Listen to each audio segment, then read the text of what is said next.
아침 뉴스 브리핑 시작하겠습니다. 오늘 아침 뉴스 브리핑의 제목은 누가 더 저질인가를 경쟁하는 이재명과 권성동. 대한민국 국민 이제 그만하고 싶다. 이것이 제목입니다. 지금 시간은 2022년 9월 1일 목요일 아침 7시 24분을 지나고 있습니다. 많이 늦어졌습니다. 뉴스를 정리하다 보니까 좀 욕심이 생겨서 그랬습니다. 빨리 진행하도록 하겠습니다. 자, 무엇보다도 가장 걱정이 되는 게 경제 문제입니다. 지금 전 세계에서 이제 부도가 나서 IMF에다가 돈을 좀 빌려달라고 하는 나라들이 늘어나고 있습니다.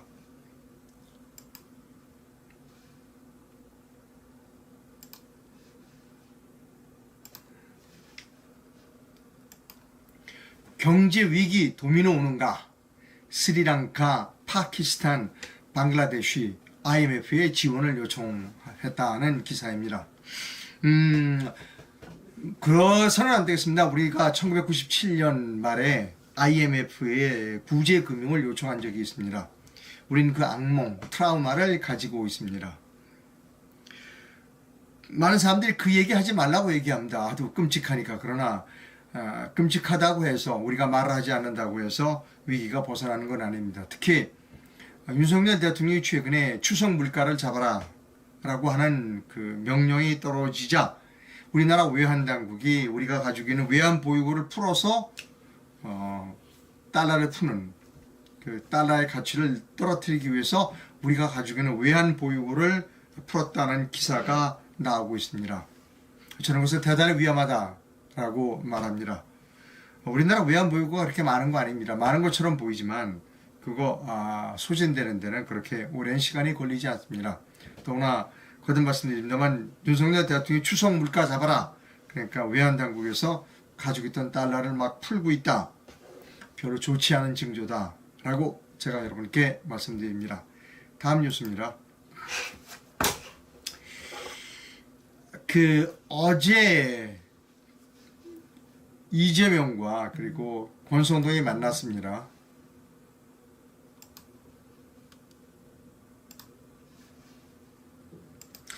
한국제신문 보도입니다. 민생을 내걸고 이재명이 반시장법을 무더기로 추진한다는 겁니다. 뭐 구체적인 내용은 너무나 워낙 많아서 이재명이 생각하는 반시장은 너무나 시장적인 법은 너무나 많습니다. 예를 들면 불법 사채는 불법이니까 불법 사채 금지한다. 그 다음에 뭐 여러 가지가 많습니다.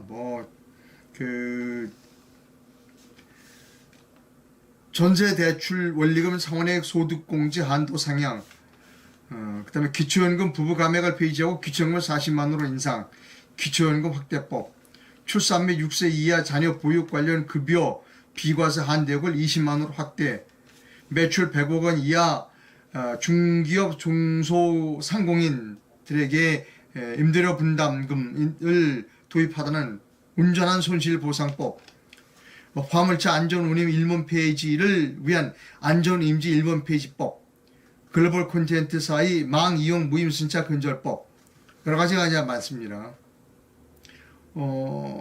특히 기업 활동에 피해를 준 노동조합에 대해서는 가압류를 할 수 없도록 하는 그런 법, 이런 것들이 지금 막 쏟아내고 있습니다. 자, 권성동 씨에 대해서는 조금 이따도 말씀드리겠습니다만, 이 두 사람이 공교롭게도 같은 대학교를 나왔다는 겁니다. 그리고 신문 보도에 의하면 권성동 씨 부인이 이재명이 미팅을 주선했다 이런 얘기도 있고요. 자, 걱정입니다. 자, 카드 뉴스 하나를 여러분께 보여드립니다.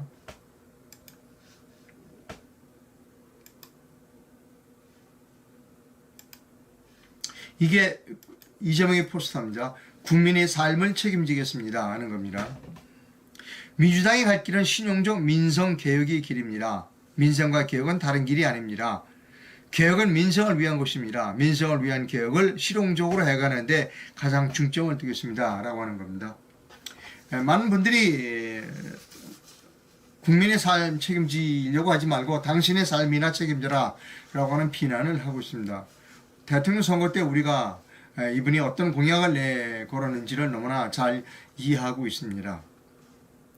이 사람이 그 야당 이제 대표가 됐습니다. 이 사람이 야당 대표로 만든 1등 공신은 이준석입니다. 인천 계양을의 보궐선거에서 대적할 만한 유의미한 후보를 내지 않기로 한 사람이 이준석입니다. 아마 윤희숙 전 의원이 거기에 신청했는데 이준석이가 막았습니다. 그래서 이분을 당 대표로 만들어준 1등 공신이 이준석이다 라고 하는 것을 여러분은 잊어서는 안 된다는 겁니다. 자, 다음 뉴스입니다.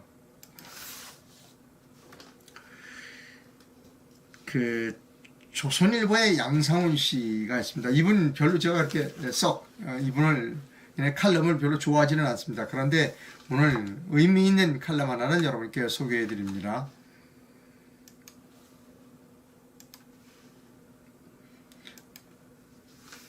아주 잘 짚었어요. 제목은 산업화, 민주화, 그 다음은 저질화라는 겁니다. 이 사진은 제가 합성했습니다. 그 양상훈 씨 칼럼에는 이 사진이 없었습니다만, 권성동과 이정의 사진이 없었습니다만, 제가 이 제목 밑에 사진을 갖다 놓습니다. 산업화, 민주화, 다음이 저질화. 이 저질화의 대표적인 상징이 이 두 사람입니다. 여러분 깊이 있게 읽어드리지 않아도 산업화 하실 거고 민주화 하실 거고 그 다음이 저질화다라고 하는 양상훈 주필, 조선일보 주필의 칼럼은 매우 의미가 있다. 읽어드립니다. 주요 부분을 읽어드립니다. 한국 정치는 산업화를 거쳐 민주화로 넘어왔다. 시대마다 소명이 있었고 그를 완수해 오늘날의 대한민국이 만들어졌다. 많은 사람이 산업화, 민주화 다음에 그 다음에 무엇이 있는가? 수준 높은 정치를 기대했다는 겁니다. 산업화, 민주화, 그 다음에 수준 높은 정치를 기대했다는 겁니다. 그 기대는 깨지고 있다. 점점 더 낮은 인물들이 정치를 하니 여도 막 가고 야도 막 간다. 여당도 막 가고 야당도 막 가고 있다는 겁니다. 국민힘이 질이 멸리하는 것은 좋은 정치 자원이 충원되지 않았기 때문이다. 국민힘 내에 쓸만한 인간이 없다는 겁니다. 청년부터 성장하는 시스템이 없으니 출세주의자들만 북적거린다. 어느 분야든 A급 인재는 정치를 외면한다. 당에서 대선 후보도 못 내고 외부에서 가져와야 했다. 이준석의 등장으로 청년 정치가 모처럼 뿌리를 내리는가 했더니 최악으로 가고 있다. 민주당은 운동권 이유가 없어. 운동권 이유 그거로 끝이다. 민주당은. 한국 운동권은 20대부터 정치를 한 집단으로 정치 기술을 갖고 있었으나 운동권 정치가 수명을 다하고 막을 내리는 지금 민주당에는 민주화된 뒤에 민주화 운동을 한 사람들이 들어오고 있다. 이거 재미있는 표현입니다. 지금 민주화가 다 이루어지고 난 뒤에 내가 민주화할게 이런 사람들이 들어오고 있다는 겁니다. 민주화가 다 끝났어. 근데 내가 민주화할게. 이런 사람들이 지금 민주당에 들어오고 있다는 겁니다. 민주화가 된 뒤에 민주화 운동을 한 사람들이 들어오고 있다. 민주당과 그 주변에서는 위세를 부리는 몇몇을 보면 저질이라는 말밖에 할 수가 없다. 여야 모두 이런 처지라면 앞으로 정계 개편이 등장할 가능성도 있다. 대통령은 처음부터 국민의힘에 큰 애정이 없었다. 민주당은 이재명 대 이낙연이 대립이 원심력이 될 수 있다. 수준 낮은 정치가 이합집산까지 될지는 모르겠다. 산업화, 민주화, 다음에 온 저질화가 산업화, 그리고 민주화, 그 다음에 저질화가 더 나은 정치로 가는 진통이기를 바랄 뿐이다. 라고 양상훈 칼럼이 글을 썼습니다. 모처럼 제대로 된 글을 썼다라고 생각합니다. 산업화, 민주화, 그리고 보다 나은 정치가 아니라 정치의 저질화가 이루어졌다는 겁니다.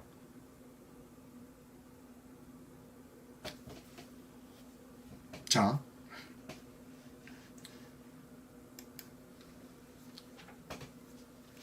얼마나 정치가 저지르냐는 겁니다.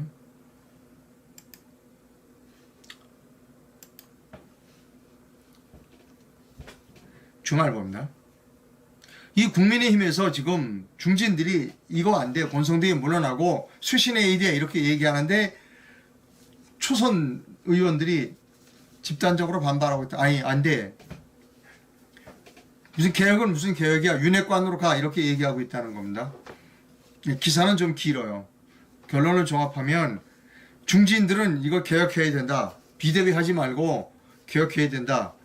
라고 하는데 초선들이 그거 개혁하면 안 된다. 윤핵관으로 가자라고 한다는 겁니다. 거꾸로 가고 있다는 겁니다. 왜 그러냐? 윤핵관으로부터 공천을 받기 위해서 윤핵관에 줄을 쓴다는 겁니다. 초선들이. 이렇게 저질들입니다. 이 저질들만 뭐예요? 왜? 그놈의 공천 때문에 그렇습니다. 그놈의 공천 때문에. 그러면 이 권성동이가 공천권을 갖고 있다고 생각하는 거기 줄을 서는 겁니다. 권성동이가 지금 공천권을 쥐고 있다고 생각하니까 모두 줄을 서는 거예요. 그러니까 저질들만 모이는 겁니다. 저질 밑에는 누가 모인다? 저질만 모이는 겁니다.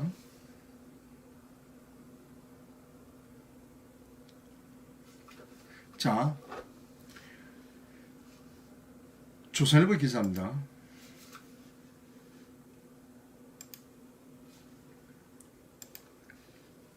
장제원이 어제 자기는 이제 어떤 공직도 맡지 않고 지역구에 전념하겠다고 얘기했어요. 국민의힘 장제원 의원이 어제 이렇게 얘기했습니다. 앞으로 윤석열 정부에서 어떠한 임명직 공직도 맡지 않겠다. 권성동 원내대표도 앞서 새 비상대책위원회를 출범시킨 뒤에 원내대표에서 물러날 것임을 시사했다. 이른바 윤핵관 논란의 중심에 있던 두 사람이 윤 대통령 취임 100일을 넘기면서 이선 후퇴 국면을 맞았다. 윤 대통령은 국정쇄신을 위해 윤핵관 정치와 결별을 한 것 같다는 분석이 나온다. 장제원 의원은 이날 페이스북에서 최근 당 혼란에 대한 무한 책임을 느낀다.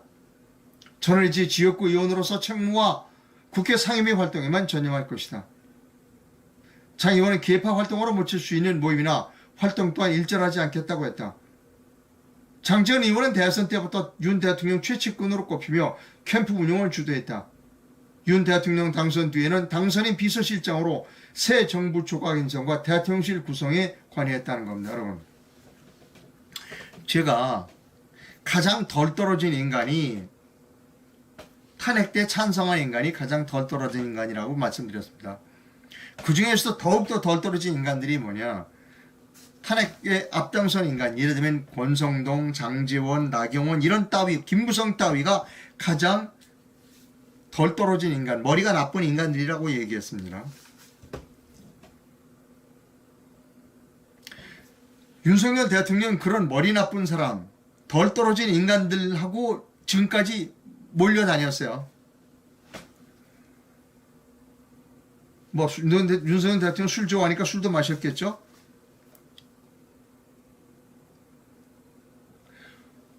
이 세상에 똑똑하고 훌륭하고 정직한 사람 많은데 왜 그런 못되고 머리가 나쁘고 그런 사람들하고만 몰려다니느냐고요. 그러니까 100일 동안의 성적이 최하인 거예요. 제가 이렇게 말씀드리면 장제원이나 그 다음에 권성동이가 기분 나쁘게 생각할지 모르지만 머리 나쁜 사람이에요. 여러분 생각해 보세요. 박근혜 대통령이 대통령이었어. 자기는 그 밑에 국회의원 뭐 이런.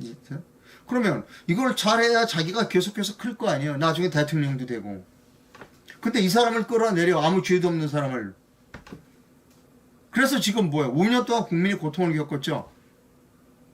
머리가 좋은 사람이에요. 권성동과 장제원이가 머리가 좋은 사람입니까? 나경원이? 머리가 나쁜 사람이에요. 윤석열 대통령이 머리가 아주 딱딱한 사람들만 데리고 지금까지 일을 한 거예요. 그러니 지지율이 높을 수 있겠어요? 100일 동안 한 일 아무것도 없잖아요. 제발 대통령은 똑똑한 사람, 제대로 된 사람하고 일을 하기를 권합니다. 뭐 대선 때 권성동이하고 장제원이가 열심히 도와줬다고 천만의 말씀이에요. 권성동이 장제원이 미워서 표 안 찍은 사람도 많아요. 그러니까 이 권속, 이 머리 나쁜 사람들이 또 남을 속이는 데는 일가견이 있어요. 쏙닥쏙닥해서 속이는 거죠. 내가 도와주면 당신 대통령이 될 수 있어. 대통령 되는데 표를 깎아먹은 사람이 권성동, 장제원인 거예요. 그 머리가 나쁜 사람들, 그 사악한 사람들을 데리고 지금까지 일을 했어. 그건 당연한 거지. 지지율 떨어지는 거.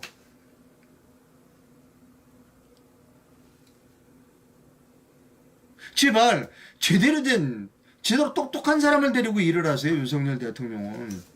덜 떨어진 사람들을 데리고 일을 하니까 이 모양 욕거라지가 되는 거예요. 자, 한국경제신문 사서 그 칼럼이 있습니다. 여러분, 한국경제신문 칼럼을 여러분께 소개해드립니다. 부끄럽대요.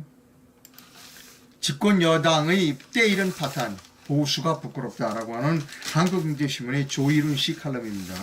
논설실장이시네요.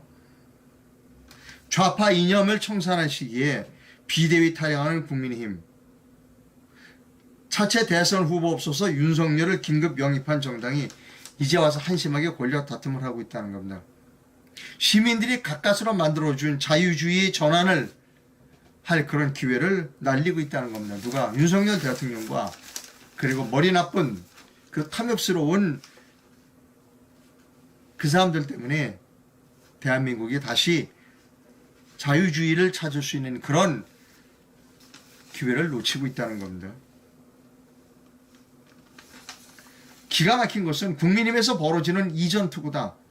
윤핵관들과 이준석의 대치는 이념이나 정책에 대한 노선투쟁이 아니다.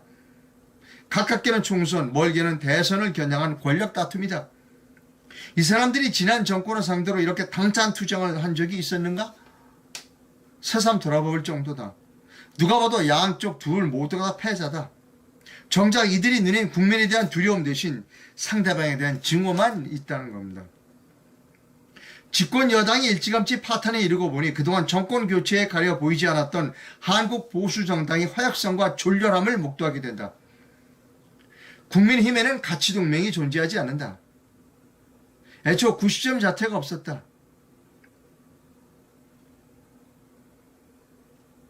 지배적 이념이 없는 정당은 모래알처럼 흩어진다. 구성원들이 가치 대신 권력의 부침을 각자 도생으로 쫓기 때문입니다. 지금 여당 내 영남권 의원들이 대체로 그렇다. 입 바른 소리 한 번 제대로 해본 적이 없는데 용케도 재선 3선을 해낸다. 보수 정신 회복을 외치면서도 광풍이 몰아칠 땐 깃발을 떠난 사람들이다. 그 결과 이준석과 윤석열로 대표되는 사실상 긴급수혈 대타들이 발탁과 추대였다. 기성 정치인들로서는 보수 정당을 혁신할 역량이 없다고 본 지지자들이 지푸라기라도 잡는 심정으로 30대 젊은 당대표와 검찰총장 출신 정치 신인을 대선 후보와 대표로 각각 만들어냈다. 이제 질문은 다시 근본적 문제로 돌아가야 한다. 누가 한국 보수의 깃발을 지킬 것인가? 윤 대통령은 진영을 넘어선 국가 지도자이고 이준석이나 윤핵관들은 그릇이 아니라는 점이 드러났다. 하지만 마땅한 리더가 없다. 비상대책위원회를 꾸렸을 테고 이제 또 다른 비대위를 만든다고 하니 보수의 분열과 지리멸렬이 목전에 닥쳤다. 초유의 대타 작전도 기사 회상도 초유의 대타 작전으로도 기사 회상하지 못하고 정신을 못 차릴 따름이다. 보수가 부끄럽다. 자, 현실적인 대안을 내놓은 사람이 있습니다. 동아일보의 김순덕 씨가 현실적 대안을 내놨습니다. 김순덕 씨 칼럼에 제가 비판적인 견해를 많이 냈습니다만 오늘 칼럼은 의미가 있다라고 생각해서 여러분께 차분하게 읽어드리겠습니다. 물론 아침 시간이지만 시간이 없으시더라도 제가 차분하게 읽어드리겠습니다. 제목이 뭐냐면 차라리 윤 대통령이 여당 총재하라는 겁니다. 저는 일리가 있다고 생각합니다. 자, 천천히 읽어드립니다. 정말 미안하지만 국민힘이라는 당명이 아깝다. 대선에서 승리하자마자 집권당은 안 보이고 보이지 않는 힘을 얻고 젊은 당대표를 몰아내지 못해 안간힘을 썼다. 비상이 아닌 상태에서 만든 비상대책위는 정당 민주주의에 반한다는 재판부 결정이 나왔다. 그러자 115명 의원 중 66명이 당원 당규를 고쳐 진짜 비상사태를 만들자고 그것도 박수로 정해버렸다. 이런 편법, 단법 꽁수에 국민 힘이 언급되는 것이 국민에 대한 모독이다. 자, 이보다 간단한 방법. 이준석을 쫓아내는 간단한 방법을 알려준다. 김준석 씨가. 간단한. 당원 7조 대통령이 당직 겸임 금지 조항에서 금지를 빼버려라. 대통령에 당선된 당원은 그 임기 동안 당 총재직을 겸한다로 바꾸라. 저는 오케이 찬성합니다. 김순덕 대기자가 제안합니다. 지금 국민의힘의 당원 7조 대통령이 당직 겸임 금지 조항을 빼버리고 하나 새로 신설해라. 대통령은 당의 총재가 된다. 라고 해라 하는 겁니다. 차라리 그게 낫다는 겁니다. 저도 동의합니다. 저는 윤석열 대통령이 지금 이 사태 잘못했어요. 책임은 윤석열 대통령이 있어. 왜? 그 덜 떨어진 인간들만 데리고 지금까지 100일을 살았어요. 그 인수위 때부터 대선 경선 과정 인수위 그리고 집권에서 그 100일 동안 덜 떨어지고 머리 나쁜 사악한 인간들만 데리고 지금까지 일을 했으니까 이 책임은 윤석열에게 있는 겁니다. 여러분, 제가 윤석열 대통령을 비난하면 저를 비난하는 사람들이 많아요. 제발 윤바에서 벗어나기를, 대개 윤에서 벗어나기를 제가 말씀드립니다. 지금 초기에 이런 윤석열 대통령의 문제가 불거진 게 사실상 다행스러워요. 한참 있다 대선 앞두고 이런 거 불거지면 끝나는 거예요. 지금 차라리 집권 초기에 이런 문제에 윤석열 대통령이 얼마나 능력이 없고 무능하고 그리고 주변에 전부 머리가 나쁜 아주 사악한 인간들에 둘러싸여서 이랬는가를 지금 우리가 아는 것이 너무나 중요하다는 겁니다. 해결책은 저는 지금부터 예전부터 해결책은 여러분께 말씀드렸어요. 윤석열 대통령이 당을 장악하라고 제가 얘기했습니다. 윤석열 대통령이 당의 총재가 되세요. 그리고 공천권을 뺏으세요. 다. 이준석이한테도 뺏고 권성동이한테도 뺏고 그러면 공천권을 누가 행사하냐? 대통령이 행사하라는 겁니다. 그럼 이제 말들이 많겠죠. 대통령이 공천권을 올바르게 행사하면 돼요. 가장 올바른 행사는 뭐냐? 정치 시스템, 공천 시스템을 바꾸는 겁니다.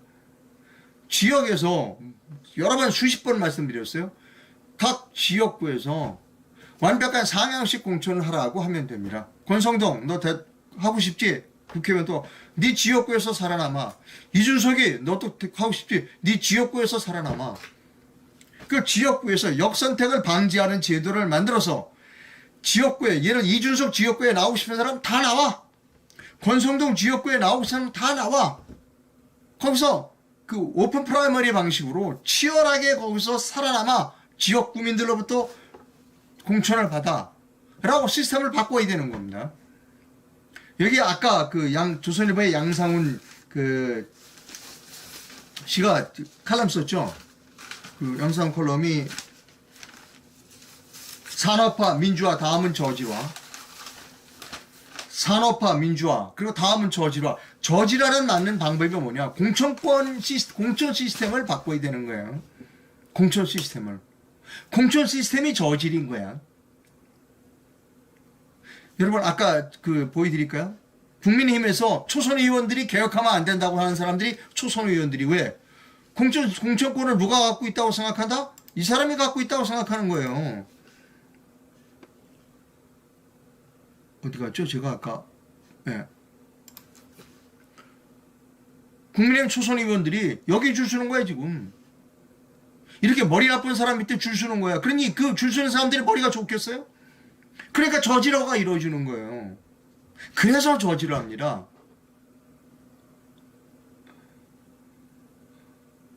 그래서 저지러가 가는 거예요. 저는 지난 2020년 4.15 총선 때부터 주장했어요. 완벽한 상향식 공천제를 가자. 거기도 덜 떨어진 민간이 몇 명 있었습니다. 황교안이를 비롯해서 김용호 쥐들이 뭘 좀 해본다고 공천 엉망으로 했죠. 그냥 모두 저질들만 모이는 거예요. 제발 저질들이 모이는 건 뭐냐면 공천권 때문에 그렇다니까요. 그래서 제가 부탁하는 게 뭐냐면 윤석열 대통령에게, 자 여러분, 저는 윤석열 대통령 내려와 당신 능력 없어가 아니에요. 다른 사람들이 윤석열을 비난하는 것과 제가 윤석열을 비난하는 것은 차원이 달라요.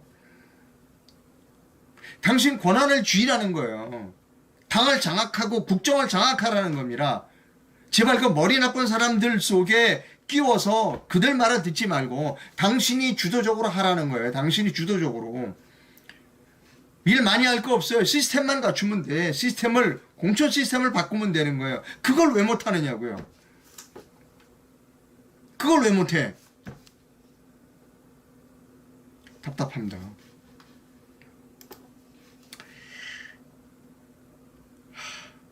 중앙일보 이런 기사가 있었어요. 물론 지면화되지는 않았습니다만 읽어드립니다. 김무성 대신할 TK 찾아라. 김무성 낙마 뒤엔 집도끼 훈련이 있었다라고 하는 어제의 기사입니다. 김무성 전 의원을 대신한 TK 대구 경북 인사를 찾고 있다. 여권 고위 관계자는 민주평화통일자문회의 민주평통 수석 부의장에 내정됐지만 현재 철회 수순을 밟고 있는 김무성 국민의힘 상임고문의 인사와 관련해 이렇게 말했다. 표면적으로는 김 고문이 연루된 가짜 수산업자 사건이 재검토의 이유로 거론됐지만 실제 내막은 좀 다르다는 이야기가 나온다. 대통령실과 여권이 박근혜 전 대통령 탄핵에 찬성했던 김 고문의 발탁에 반발하는 핵심 지지층 달래기에 나섰고 김 고문을 대신한 TK 인사 출신을 찾으려 한다는 것이다. 이미 일부 강성 유튜브들은 탄핵파가 부활하고 있다며 김 고문을 겨냥한 방송을 쏟아내고 있다. 김 고문의 인사가 철회되면 그동안 함께 민주평통 사무처장으로 내정됐던 석동현 변호사의 임명 여부도 재검토에 들어갔다. 김 고문의 후임자로 김관용 전 경북도지사 등이 거론된다. 여권 고위 관계자는 핵심 지지층에 대한 단단한 결집이 없이는 외연 확장도 무의미하지 않겠냐고 말했다. 김 고문에 대한 인사 철회가 윤회성 사건이 아닌 정책 기조에 가깝다는 설명이다. 이렇다면 찬성합니다. 이렇다면 정신을 조금씩 차리기 시작하는 거예요. 제가 수십 번 말씀드립니다. 아무리 어떤 지역에 내려가서 비석을 끌어안고 눈물을 흘려도 거기 표 하나 안 나와요. 참 계산들을 잘못해. 머리가 나빠. 계산을 잘못해. 표 계산을 잘못해. 머리 나쁜 사람들에 둘려 쓰였으니까 계산을 잘못할 수밖에 없어요.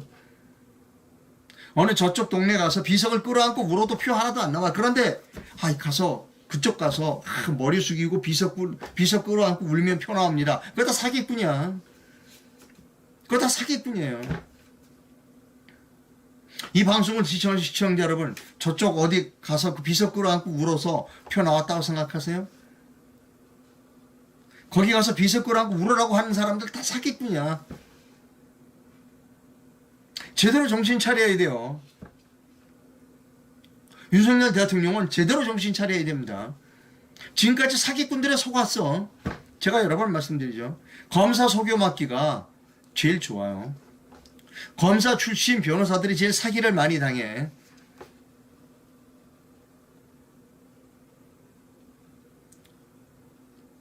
지금 머리 나쁜 사악한 그 윤핵관들이 지금까지 사기 쳐먹었어. 그래서 보니까 대통령실에 다 자기 사람 다 심어놨더만 보니까. 그 사람들 지금 속아낸다는 거 아니에요?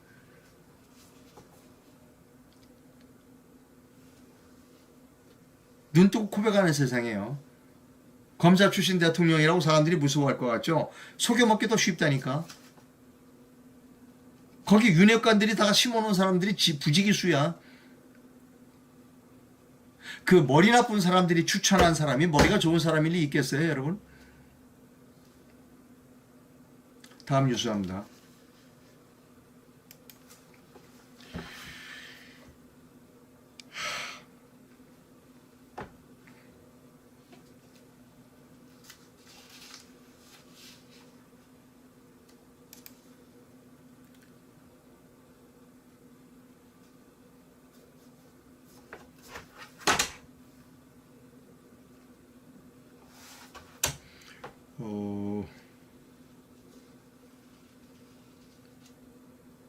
그 다음에요. 잠깐만요.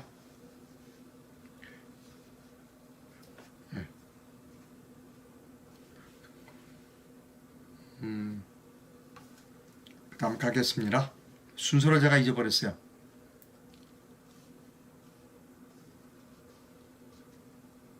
자,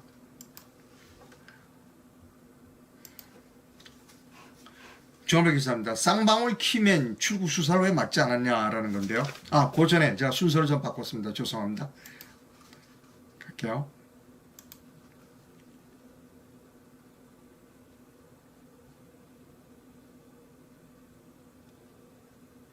하나가 빠졌어요. 네, 하나가 빠졌습니다. 제가 다시 넣겠습니다. 예, 순서가 하나 빠졌습니다. 자,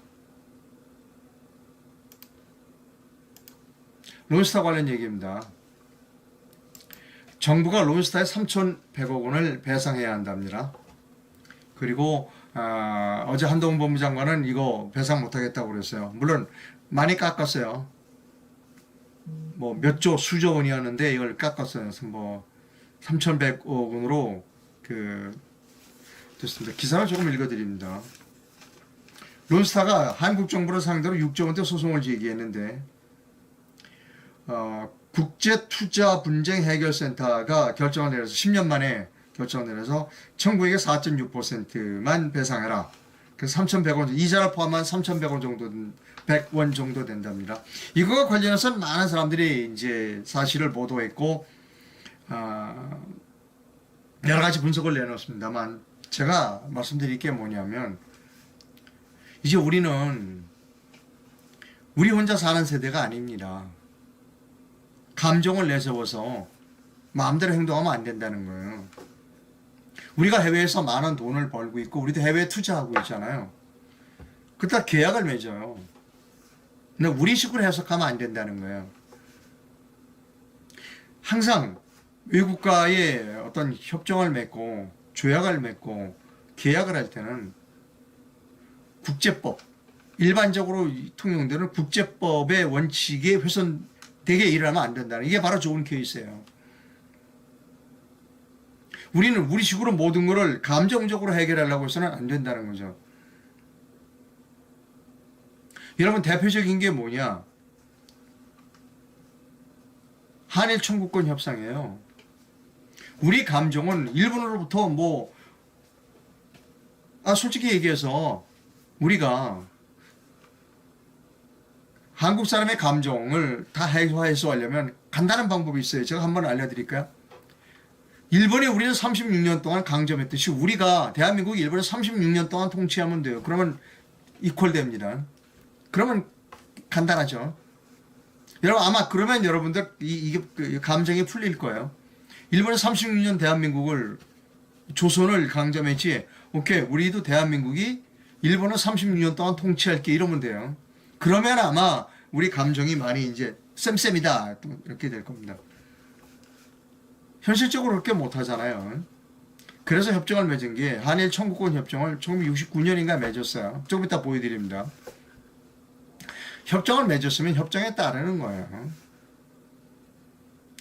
그걸 이용하지 못하겠다고 계속 국민의 감정을 장악하는 사람들이 좌파예요. 좌파의 목적은 뭐냐? 제 얼굴로 들어가겠습니다. 좌파의 목적은 뭐냐? 대한민국을 파괴하는 게 목적이에요. 좌파의 목적은 대한민국을 파괴하기 위해서는 일본과의 관계를 끊고, 미국과의 관계를 끊고, 다른 서방 세계의 관계를 끊고, 북한과 중국과 관계를 맺자는 게 좌파예요. 그래서 끌어들인 게 뭐냐? 징용공 판정을 국제법에 맞게 판정 내리지 않고 자기가 역사책 쓴다는 심정으로 판결하는 거, 그게 잘못된 거예요. 자, 어제 한일 갈등 타파 연대에서 성명을 발표해서 그거 보여드립니다.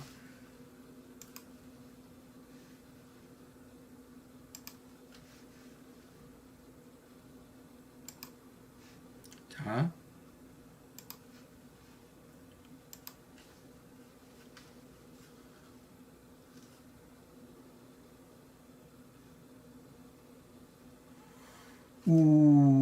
가만히 있어요. 제가 왜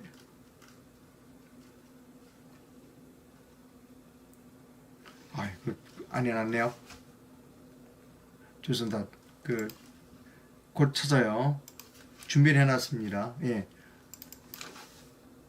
이거예요, 여러분. 어제 한일 갈등 타파 연대가 성명을 내놨어요. 먼저 사진 설명부터 해드리겠습니다. 윤석열 정부는 대법원 징용배상 판결이 국제법 위반임을 국민 앞에 공식적으로 발표하라는 겁니다. 저희가 항상 주장하는 겁니다. 그래서 한일 갈등 타파 연대의 요구를 여러분 읽어드립니다. 정부는 국제법에 기반한 2019년 일본의 중재위원회 제안을 수용하라. 정부는 일제와 과거사에 대한 정부 각 부처 공무원들이 이해를 돕기 위해 관계기관 대책회의를 소집해 국제법 교육을 해라. 정부는 헌법에서 정한 국제평화주의와 국제법을 준수하라는 겁니다. 이 첫 번째는 뭐냐면 지난번에 그 징용형 판결 그거 국제중재위원회로 가라. 가면 100% 진다. 가라는 거예요. 그래서 정신 차려야 된다는 겁니다. 여러분 제가 여기서 좀 말씀드릴 게 뭐냐면 해방될 때 누가 들어왔냐? 미군이 들어왔어요. 미군이. 그래서 미군이 누구 편에서 일을 해줬냐? 한국 사람을 위해서 일을 해줬어요. 그래서 다 일본 사람을 내쫓았습니다. 일본 정부의 자산을 압류한 거는 좋아요. 일본 정부의 자산을 다 뺏었어요. 무엇을 뺏었느냐? 일본 민간인의 재산을 다 뺏었습니다. 우리가. 여러분 적산가옥이라는 거 뭐 이런 거 알죠? 일본 민간의 개인 재산과 일본 민간 기업의 재산을 다 뺏었어요. 미군이 다 뺏었습니다. 미군이 뺏었어요, 그거. 그리고 다 내쫓았어요. 그러니까 일본 정부의 자산을 뺏으면 오케이, 이해해. 근데 일본 기업과 일본 개인의 재산도 뺏었습니다. 다 뺏었어요. 미군이 뺏었어요. 그리고 그걸 어떻게 했냐? 한국 사람에게 줬죠. 그거 재판 가면 어떻게 될까요? 우리가 져요. 그거 국제 재판 가면 우리가 집니다. 일본 정부의 재산을 뺏은 거는 오케이. 우리가 이길 수 있어. 하지만 일본 각 개인의 한국에 들어와서 조선에서 들어와서 살고 있던 일본 각 개인의 재산과 일본 각 개인의 각 기업의 재산을 뺏은 것은 국제사법재판소 가면 우리가 집니다. 우리가 이거 분명히 알아야 돼요.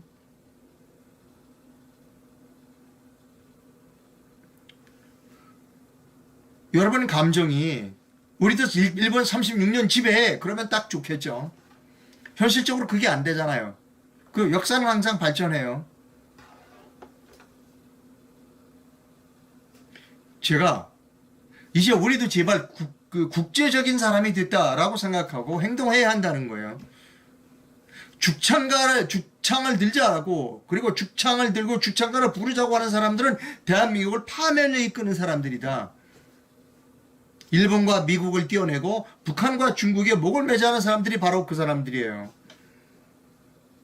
우리가 자꾸 이렇게 국제사회에 대해서 국제법을 어기고 때를 쓰면 우리는 고립될 수밖에 없어요. 그 다음입니다.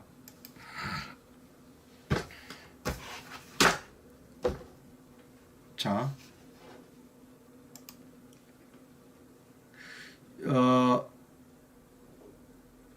이분이 그 검찰총장 내정자라고 그러죠? 이원석 씨. 왜 쌍방울 임원들 출국을 막지 못했나라고 질책했다는 겁니다. 검찰의 쌍방울 그룹의 회사 돈 횡령 의혹과 이에 기반한 이재명 더불어민주당 대표 이재명 대표의 변호사비 대납 의혹을 수사하는 가운데 이원석 검찰총장 후보자가 수사팀을 질책했다. 김성태 전 쌍방울 회장을 포함한 핵심 수사 대상 키맨들에 대해 왜 미리 출국 금지 조치를 하지 않았느냐는 지적이다. 검찰 안에선 김 전 회장 등의 출국 직전까지 수사를 이끌었던 신성식 전 수원지검장을 둘러싸고 책임론이 확산하고 있다. 신성식 이 지검장은 어떤 사람이냐? 친더불어민주당 성향 인사로 분류된다. 그리고 이재명 대표는 중앙대 법대 동문이다. 오늘 또 알았네요. 중앙대 법대 동문 세 사람, 권성동, 이재명, 그 다음에 여기 신성식 전 수원지검장, 다시요. 뭐 특정 대학을 뭐 거론해서 안 되겠습니다만, 중앙대 법대 이재명, 권성동, 신성식 전 수원지검장.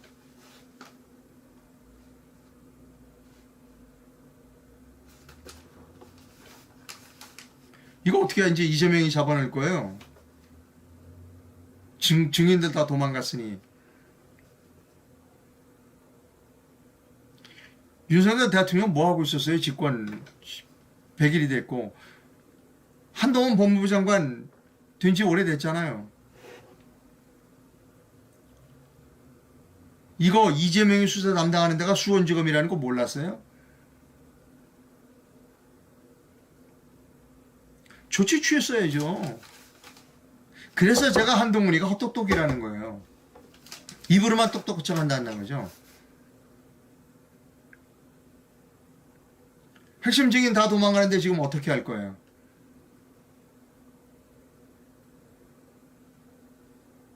그러게 제가 항상 얘기해요. 검찰은 보면 문재인 검찰이 훨씬 유능한 것 같아. 그냥 좋으냐 나쁘냐를 떠나서 일 확실하게 하는 사람들이 문재인 검찰이야. 이 윤석열 검찰은 물러 터지고 느려 터지기가 이럴 데 없어. 무능해. 윤석열 검찰은. 느려 터져. 일 안 지독히도 안 해. 일 열심히 하는 건 문재인 검찰이 훨씬 나 보니까. 유능해 보니까. 문재인 검찰은 느려 터진 게으름밤밖에 없어요. 한동훈이를 비롯해서. 다음 뉴스입니다. 박선경 교수의 페이스북 글을 여러분께 소개해 드립니다. 박선경 교수의 글입니다.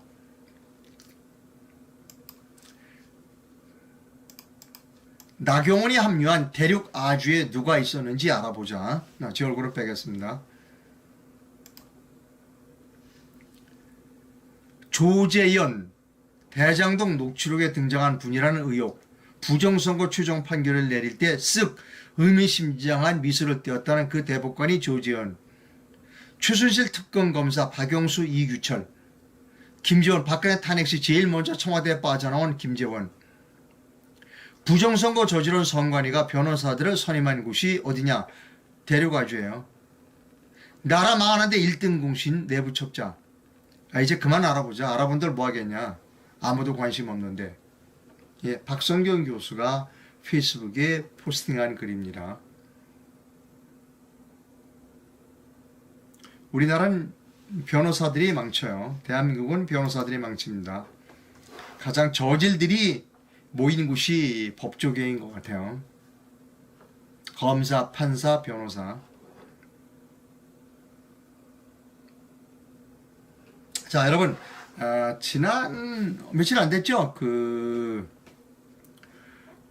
국민의힘이 대전인가에 가서 국회의원 연찬회를 했습니다. 그때 초청손님으로 작가를 불렀어요.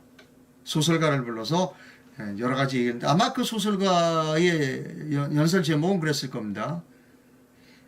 AI 시대에도 살아남는 정당이라는 강연을 했어요. 그리고 나는 집안이 저쪽 호남 지방이지만 나는 철저한 보수 우파다. 이런 얘기를 하면서 그 다음에 이제 뭐 누가 좀 권성동이가 재미있는 얘기를 해달라고 그러니까 내 아내가 좀 예쁜데 나경원 그 다음에 배현진 그리고 대통령 부인 김건희 씨하고 우리 집사람하고 이렇게 어울리면 4인방이 돼서 좋을 것 같다. 이런 얘기를 했어요. 그거에 가장 발끈한 인간이 누구다? 그 농담에 이 인간이 간장 발끈했어요. 나경원이가. 또 누가 발끈했다? 배현진이가 발끈했죠. 그래서 그 작가가 물러서서 미안하다고 사과를 올렸어요. 만신창이가 되도록 얻어맞았죠. 그 작가가 페이스북에 글을 올렸습니다. 여러분께 소개해드립니다.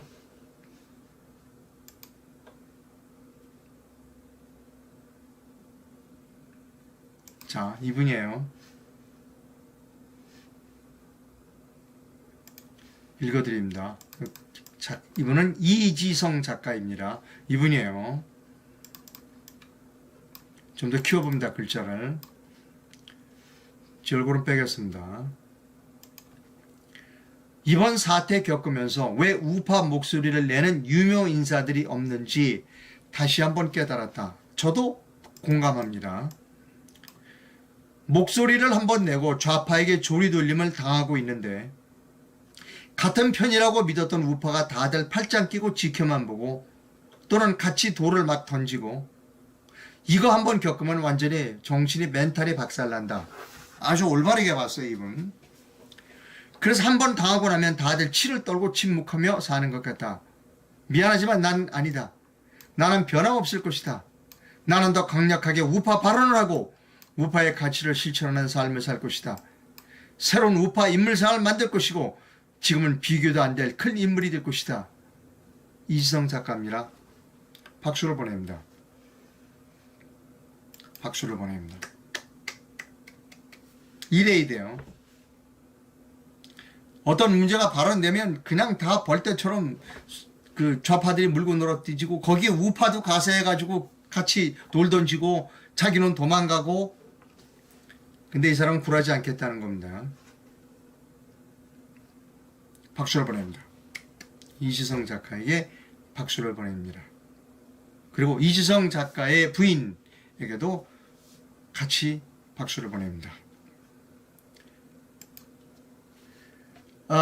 건강 관련 기사 여러분께 소개해 드리겠습니다. 건강 관련 기사.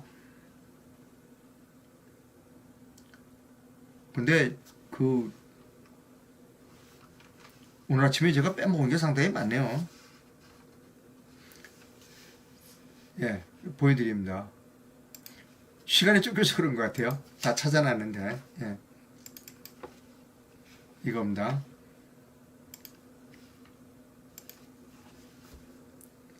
중알보 기사입니다. 뚱뚱한 사람일수록 암 수술 후 생존율 높다. 읽어드립니다. 서울 삼성병원 연구팀이 8만 명을 분석했어요. 8만 명. 많이 분석했습니다. 그랬더니 저체중보다 사망 위험이 뚱뚱한 사람이 62%나 훨씬 낮다는 겁니다. 뚱뚱한 사람일수록 암 수술 후 생존율이 높다는 연구 결과가 나왔다. 비만의 역설이 암 환자에게도 확인된다. 관상동맥 질환, 만성 폐쇄성 질환, 만성 신부전의 경우 수술 시 비만 환자의 결과가 상대적으로 더 좋다고 알려져 있다. 그래요? 관상동맥 질환, 만성 폐쇄성 폐질환, 만성 신부전은 수술 후에 비만 환자가 더 상태가 좋다. 그게 이미 그런 일이 있군요. 서울 삼성병원 마취통증의학과 이종찬 박정찬 교수, 순환기내과 이승화 교수 연구팀은 국제학술지 플러스원의 최근 후에 비만 환자의 암 수술 후 사망 위험이 정상 체중이거나 마른 환자보다 낮다. 뚱뚱한 사람이 더 사망률이 낮다는 연구 결과를 발표했다. 2010년 3월부터 2019년 12월 사이 수술을 받은 암 환자 87,567명을 추적 관찰했더니 뚱뚱한 사람이 훨씬 생존 확률이 높다. 그 결과, 연구 결과 수술 후 3년 내 사망한 사람은 전체 환자의 6.3%인 5,622명이었는데 비만 환자의 사망 위험은 가장 낮았다. 비만 환자의 경우 사망은 정상 체중 환자보다 31%가 더 낮아요. 정상적인 체중을 갖고 있는 사람보다 사망 확률이 더 낮아. 그러면 비만해야 되겠는데 이거? 저체중 환자에 비해서는 62%, 바짝 마른 사람보다는 62%나 더 생존율이 높아. 암의 재발 위험 역시 비슷한 경향을 나타내 보였다. 비만 환자의 재발 위험은 정상 체중 환자의 19%, 저체중 환자에 비해서 16%나 적었다. 연구팀은 비만이 역설이 발생하는 원인에 대해 몇 가지 가설을 제시했다. 먼저 암 수술은 체력적 부담이 큰데 비만한 환자가 정상 체중이나 저체중 환자보다 상대적으로 기력을 회복하기 쉬운 측면이 있다. 또 비만 환자는 수술 후 염증 반응을 억제하는 능력이 뛰어나다. 여러분, 이 기사 아주 뭐라고 참고할 만한 기사입니다. 여러분, 삐썩 말른 게 이렇게 좋은 것만은 아니네요. 예, 중앙일보 기사였습니다. 다음 뉴스입니다.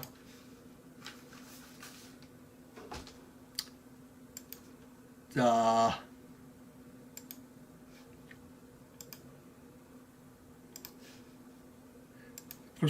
포스터 하나 보여드릴까요? 네, 여기 있습니다. 집회가 있습니다. 이재명, 은수미가 말아먹은 성남시 빠른 정상화 촉구 집회가 오늘 오전 11시 30분에서 1시 사이 성남시청 앞에서 열립니다. 성남시는 이재명, 은수미에게 부역질한 공무원을 색출하라. 이 집회를 주최하는 쪽은 자유대한호국단입니다. 많은 관심과 참여를 부탁드립니다. 라고 하는 포스터를 여러분께 소개해드렸습니다. 여러분, 저는 독립 언론인입니다. 제가 옳다고 생각하는 바를 여러분께 말씀드립니다. 건방지게 제가 생각하는 것이 100% 맞다라고는 말씀드리지 않습니다. 그러나 저와 같은 시각을 가지고 있는 것, 그런 사람이 대한민국에 존재한다 하는 것도 매우 의미 있는 일이라고 생각합니다. 여러분께 후원을 부탁드립니다. 후원이 필요함을 솔직히 말씀드립니다. 해외에서 후원해 주실 분은 페이팔 계좌를 이용해 주시면 되고, 국내에서 후원해 주실 분은 기업은행 계좌를 이용해 주시면 됩니다.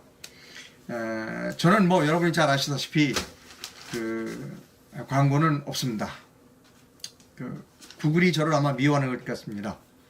그리고 대통령 선거 이후에 후원 수입은 거의 들어오고 있지 않습니다. 후원이 필요하다고 여러분께 말씀드립니다. 상업 광고합니다. 잠도교 숙면 매트만은 저는 여러분께 소개해드렸습니다. 자기가 경험해보지 않은 걸 소개해드릴 수 없었기 때문입니다. 잠도교 숙면 매트를 사용하시고 효과를 즉각 보신 분도 있고, 효과를 보는데 시간이 걸린 분도 있고, 효과가 전혀 없다 이런 분들도 있습니다. 그러나 저는 제 기준에서 말씀드립니다. 저는 지긋지긋한 통증에서 벗어났습니다.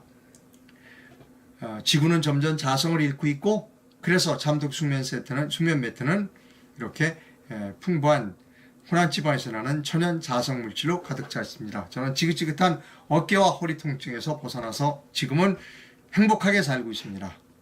잠독교 숙면 매트에서 추석을 맞아 특판 행사를 한다고 합니다.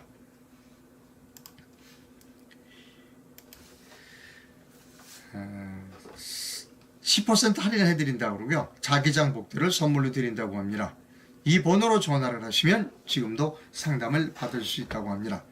잠독교 숙면 매트 동영상 광고를 여러분께 보여드립니다.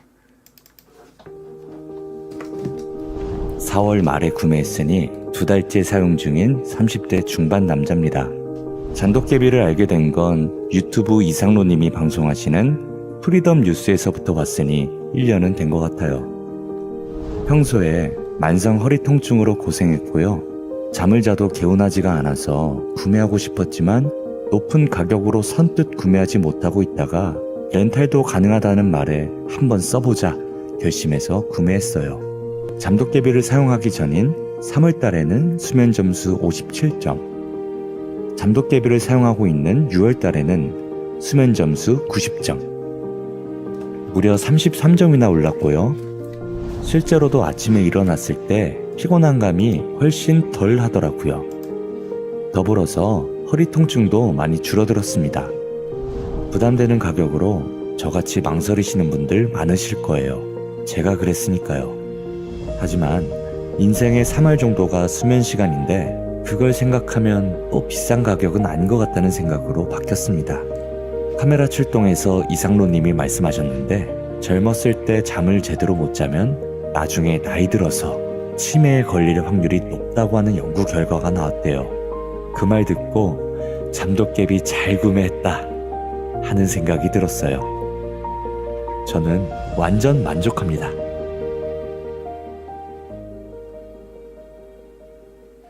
예, 잠도깨 숙면 매트의 동영상 광고를 시청해 주셔서 대단히 감사합니다. 댓글이 들어와 있는지를 좀 보겠습니다. 조직 생활을 조금이라도 해본 사람은 대장동 비리 총감독은 이재명임을 바로 안다. 그걸 아직도 잡아놓지 않고 있다는 것은 윤석열 대통령이 민주당과 호남에 의리가 있다는 걸 증명하고자 하는 것이다. 예, 저도 이해가 안 갑니다. 상식적으로 저도 이해가 안 갑니다. 저도 부동산 개발로 박사학위 논문을 받은 사람입니다. 이해가 안 갑니다. 이미 서양에서는 십수년 전에 마른 사람보다 비만이 생존율이 높다는 것을 논문으로 나왔습니다. 예, 그래요? 뭐 저 비만이 그렇게 썩 나쁜 건 아니네요. 예. 그 다음에 이지성 씨에 대한 여러 가지 평가가 있습니다.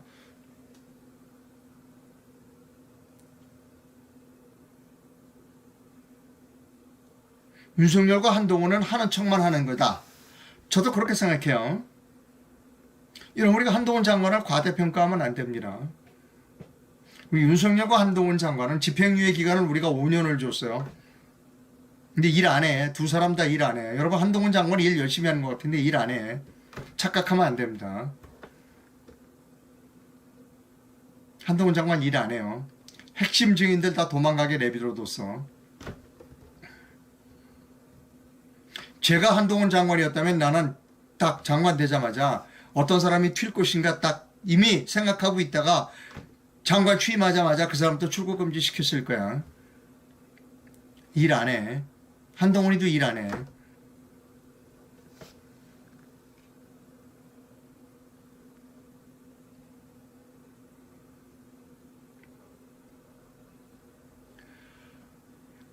예. 뭐 여러 가지 논쟁적인 이야기들이 있습니다. 네, 방송 시청 감사하고요. 오늘이 목요일입니다. 예, 좋은 하루 되시고요. 애국가 가사처럼 대한민국은 하나님이 보호하실 겁니다. 방송 시청해 주셔서 대단히 감사합니다.